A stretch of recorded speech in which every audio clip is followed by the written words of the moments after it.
ఇక షోరూమ్ వద్దే వాహన రిజిస్ట్రేషన్. బండి కొనంగానే మీకు ఆన్నే రిజిస్ట్రేషన్ అయిద్దట. మళ్ళీ రిజిస్ట్రేషన్ ఆఫీస్కి పోవడం ఇదంతా ఏమి ఉండదట.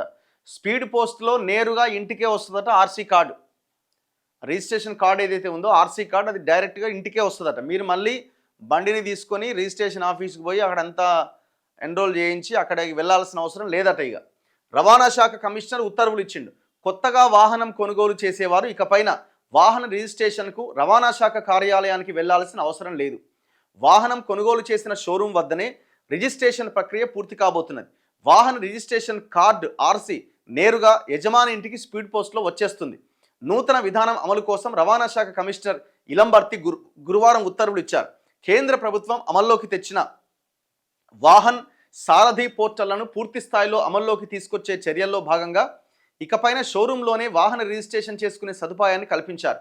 రాష్ట్రంలో సగటున ఏటా 6 లక్షల ద్విచక్ర వాహనాలు, 1,75,000 కార్లు రిజిస్టర్ అవుతున్నాయి. కొత్త వాహనం కొనుగోలు చేసినప్పుడు తాత్కాలిక రిజిస్ట్రేషన్ నెంబర్ టీఆర్ షోరూంలోనే ఇస్తున్నారు. అయితే ఇక నుంచి రిజిస్ట్రేషన్ సైతం అక్కడే పూర్తి కాబోతున్నది. వాహనాన్ని విక్రయించిన డీలరే వాహన శాశ్వత రిజిస్ట్రేషన్ కోసం ఆన్లైన్లో దరఖాస్తు చేస్తారట. అవసరమైన పత్రాలు ఇన్వాయిస్, ఫారం 21, ఫారం 22, బీమా, చిరునామా, వాహన ఫోటోలు ఇవన్నీ అప్లోడ్ చేశాక రవాణా శాఖ అధికారి